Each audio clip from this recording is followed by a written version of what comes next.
Eh bien bonjour à tous messieurs dames, j'espère que vous allez bien, c'est Fukio. Aujourd'hui nous sommes le 17 août 2023, exactement 21h18. Nous avons les marchés qui ont clôturé pratiquement tous, sauf bien évidemment les marchés américains qui eux tournent toujours et ils tourneront encore pour une bonne grosse heure.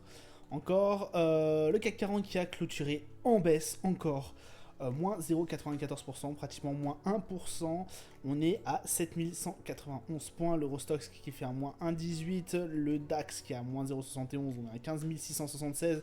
Et l'Eurostox, on est à 447 points. Le FTSE 100, moins 0,63. On est à 7310. Le Dow Jones qui fait un moins 0,60. Le 34 555. Le Nasdaq qui fait un moins 0,93. On est au 13 350. Le Nikkei 225, moins 0,44, 31 626. Le Petrobren qui gagne encore, enfin qui regagne pardon plutôt les 83,88, on est à 0,61, plus 0,61 sur la journée. Le 11 d'or 1987,85 moins 0,23 et l'euro USD à moins 1 à 1,086 moins 0,19. Bitcoin 28 608 dollars le Bitcoin. Palmarès USRD, on a la System qui fait plus 4%. Nexity qui fait un plus 2,83 et CGG plus 2,39. Au niveau des plus fortes baisses, on a OVH Group qui fait un moins 4,18. Morel Prom moins 4,52 et Rally moins 6,59. Alors, que s'est-il passé aujourd'hui? On est toujours, j'ai envie de vous dire, dans des... Alors, il y a toujours pas énormément de flux, j'ai envie de vous dire, mais on reste toujours un peu dans l'attente de la Chine. C'est vraiment ce qui préoccupe les marchés. Alors on a aussi Jackson Hole qui se passera la semaine prochaine, pas demain, mais la semaine prochaine, donc forcément ça focalise aussi un peu les attentes des investisseurs, mais on a voilà la Chine qui commence à s'essouffler, l'économie chinoise, on voit que Pékin réagit aussi, l'État chinois réagit justement à cette crise. Alors pour eux, elle est juste que passagère.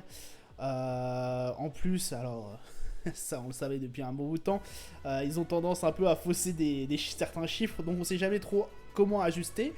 Et là, on a vraiment une unanimité sur la santé économique de la Chine qui commence à devenir très préoccupante. Et l'État chinois reconnaît lui aussi que ça commence pas à devenir problématique, mais que le redémarrage depuis le Covid se fait d'une façon très très lente, voire trop lente. Donc ce qui pèse énormément forcément sur le marché chinois, ça pèse énormément aussi sur le secteur du luxe. C'est pour ça que pratiquement voilà, tous les groupes français sont dans le rouge. On a LVMH qui perd plus de moins de 2% je crois. On est à moins 2 et quelques aussi sur... j'ai oublié le nom. Sur Hermès, ouais, voilà. Ah, pardon. Hermès, moins 2,7. LVMH, moins 2,2. Et Kering qui fait moins 1,06. 1,6, pardon. Donc voilà, ce qui a pas mal aussi animé nos marchés, malgré voilà, très peu d'indicateurs, très peu d'annonces économiques en tout cas parues. Voilà un peu ce que je pouvais vous dire. Alors après, bon, on a au niveau des US, Walmart qui a eu un recul de moins 1%. Malgré des trimestriels supérieurs aux attentes et du coup des prévisions relevées pour l'ensemble de l'année. Effectivement, le numéro 1 mondial de la distribution s'attend maintenant à ce que les ventes nettes progressent de 4 à 4,5% contre 3,5% auparavant. On a eu alors... on a aussi des suspicions. J'entends parler aussi beaucoup d'économistes en ce moment qui discutent notamment du fait que bah voilà, l'économie US pourrait retourner en récession la fin de l'année, ou en tout cas début de l'année prochaine. Pour certains, c'est impossible que eux, fin de l'année prochaine, cette année, que cette année, ça finisse en récession au niveau des US.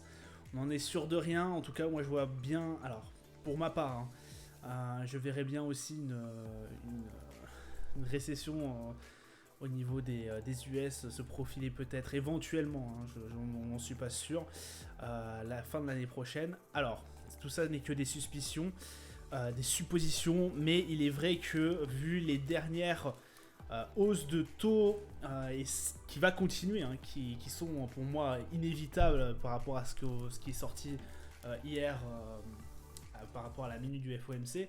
Je pense qu'ils vont continuer effectivement à rehausser encore les taux. De toute façon, ils l'ont clairement dit, que ce soit la Fed ou même la BCE. Désolé, je ventile, hein, c'est pour ça que vous entendrez peut-être un bruit de fond. Mais il fait très très chaud. Fin de la parenthèse.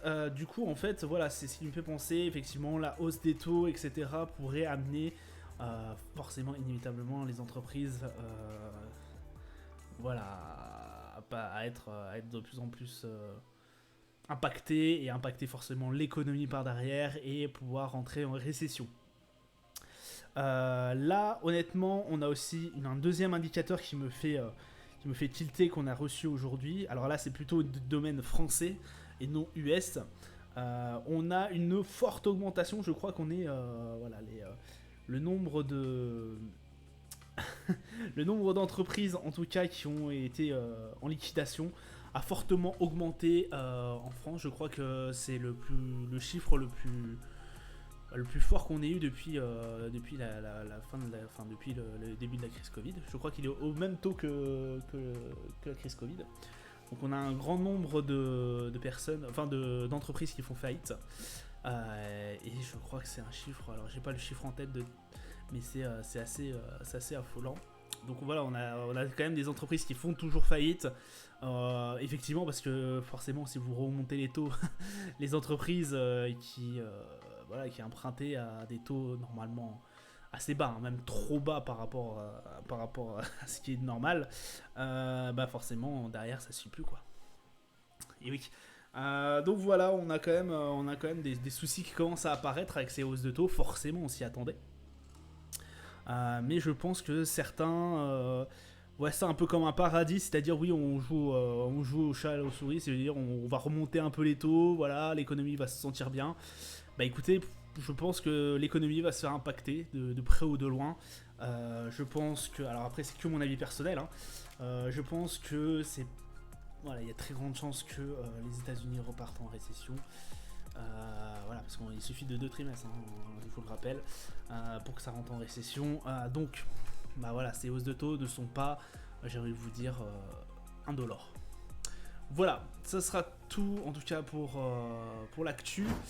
Calendrier d'annonce économique, on n'a rien eu aujourd'hui en tout cas de très intéressant. Par contre, demain on aura au niveau du GBP la vente au détail et au Japon les taux d'inflation japonais. Et puis ce sera tout pour clôturer cette journée.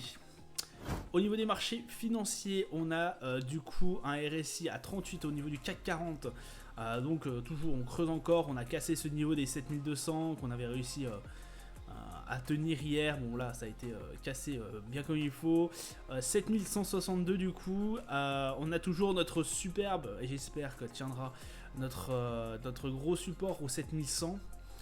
Qui pourrait effectivement nous faire remonter à 7004, mais voilà, là pour l'instant c'est du haut, c'est du range. Oui, parce que moi je considère qu'on est toujours dans une phase de range entre les 7004 et les 7002, entre les 7004 pardon, et les 7100. Malgré que le RSI soit fortement impacté, là on voit bien que pour l'instant ça reste entre les 7004 et les 7100. Hein. Le DAX grosso modo est dans la même condition. Là on a vraiment, alors lui par contre on a touché le support des 15600. Pour l'instant on est dessus, je pense qu'on va clôturer pratiquement dessus. 36 au niveau du RSI, donc on est un peu plus faible par rapport le RSI un peu plus bas que le CAC 40. On a MACD qui marque clairement une tendance baissière. On a un petit niveau au 16 000 hein, entre les deux, entre la range, hein, voilà, en plein milieu de la range. Au niveau, voilà, la range, on est à 15 006 au niveau du support et 16 400 au niveau au niveau de la résistance. L'ATH est pas très loin, hein. Après à 16 400, l'ATH doit être aux alentours des 16 600, 16 500 grossièrement. Donc voilà, on reste quand même dans une range assez haute, et tant mieux. Le Brent qui lui regagne un peu, on est à 83-91, on avait touché la moyenne mobile hier, on avait cassé cette moyenne mobile par le bas. On avait retenté de la reconquérir dans la journée, ça l'a pas fait. 83-91 reste toujours de vigueur. On a 52 au niveau du RSI, donc ça reste quand même au-dessus de de la zone de neutralité. Et on a un MACD qui marque une tendance haussière forcément, avec très très peu, comme je vous l'avais dit, de repos. Là on est en train de bien ressouffler graphiquement, hein. On voit bien que là c'est en train de reprendre son souffle, pour voir essayer par la suite, essayer éventuellement d'aller rechercher les 90. Mais le Brent vraiment a fortement augmenté ces derniers jours, ces dernières semaines même, avec juste un petit repos aux alentours des 78-80 dollars le baril. Le hausse d'or qui a complètement scié à la baisse la range, enfin le support des 1900. On a 1888, on a un récit à 30, donc là franchement marqué en plus par le MACD, on est vraiment sur une tendance baissière. De toute façon, comme je vous l'avais dit, hein, le 11 d'or pour l'instant, l'or, au bout d'un moment, je vous ai dit, là c'est la trame de fond, de fond c'est baissier. C'est-à-dire que même si on a eu un élan ici, là on est remonté, je vous ai dit, là ça me paraît louche quand même qu'on remonte comme ça d'un seul coup. Surtout que fondamentalement il n'y avait pas grand chose. Alors oui, techniquement on avait touché les 1900, mais je ne voyais pas casser ce cap des 1955, en tout cas comme ça d'un seul coup. On a été vraiment explosif sur cette montée. Bon, pour moi elle était imprévisible celle-là, mais en tout cas derrière je restais toujours persuadé effectivement qu'on allait retomber à 1800, parce que fondamentalement, alors je reparle toujours du fondamentalement, mais fondamentalement pour moi l'or ne valait pas le coup d'aller les chercher à 2000. Voilà, je vous avais prévenu, attention sur le fond, l'or pour moi est toujours baissier. Donc voilà un peu pour le 11 d'or. Le S&P, on est à 4367, pardon, 436. Donc là c'est aussi retourné bien baissier, on a 33, donc un RSI qui est fortement impacté, on a un MACD qui change de tendance. Là on a eu 3 grosses séances baissières forcément, hein, avec tout ce qui se trame en Chine, etc. etc. J'ai oublié, petite parenthèse, il ne faut pas oublier que en Chine l'exportation est catastrophique et l'importation aussi. Et qu'est-ce qui va pas forcément dans l'importation, c'est que beaucoup d'importation vient des États-Unis. Donc forcément, ils sont aussi impactés par les mauvais résultats financiers. Mais aussi, en exportation, les États-Unis sont quand même aussi un pays où beaucoup de marchandises chinoises sont importées. Donc, malgré le fait qu'il y a eu une certaine concurrence économique, toujours une concurrence économique assez forte, il y a quand même beaucoup d'importance. Je crois que les Chinois ou l'inverse sont les premiers clients des Américains. Enfin, les Américains sont les premiers clients, je crois, des Chinois. Je crois que c'est ça. Je m'en rappelle plus, mais je crois que c'est ça effectivement. Le premier pays, en tout cas où la Chine exporte le plus, c'est aux États-Unis. Si je dis pas de bêtises. Hein. Si je dis pas de bêtises, ou alors c'est dans les 3 premiers. Donc forcément, avec tout ce qui se passe en Chine, forcément impacté aussi par le S&P, le Nasdaq, le Dow Jones.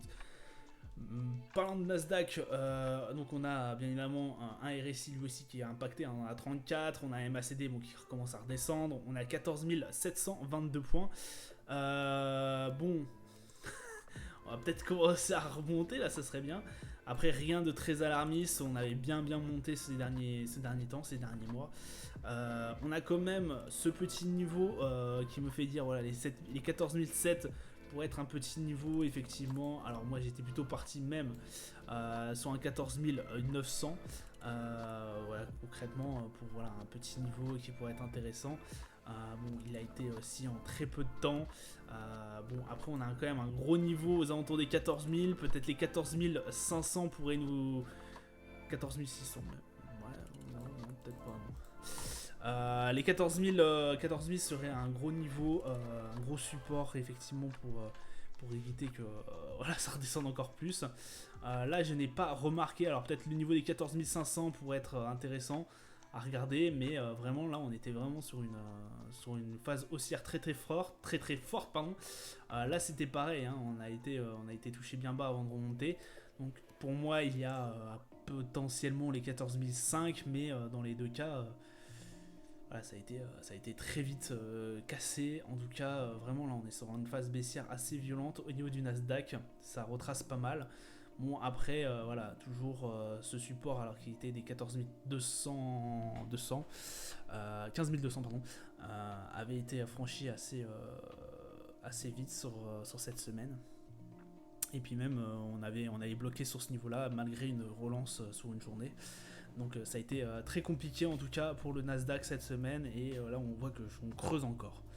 Le Dow Jones c'est pareil, alors moi je panique un peu sur le Dow Jones parce que le prochain potentiel support serait aux alentours des 34 300 et je veux absolument pas qu'on redescende aux alentours des 33 000 ni repartir en dessous des 34 300 parce que dans ce cas là on réatteindrait la range qu'on a mis énormément de temps à casser. Bon, le RSI beaucoup moins impacté. On est à 39 au niveau du RSI. Comme je vous ai déjà dit dans les dans les précédentes vidéos, c'est un indice qui, lui, a eu moins une forte croissance sur ces derniers mois. La croissance du Dow Jones s'est fait beaucoup plus en amont. Fin de l'année dernière, début de cette année. Donc là voilà, on a un RSI qui est beaucoup mieux que les indices, en tout cas les indices et les compères américains. Mais malgré tout, le MACD, voilà, on sent qu'on est parti sur peut-être une petite phase baissière, et ce qui est très dommage parce qu'on était vraiment bien parti en tout cas au niveau du Dow Jones. Voilà, ça sera tout pour moi pour aujourd'hui. Je vous souhaite une excellente journée, une bonne soirée. Je vous dis à plus tard. Ciao ciao.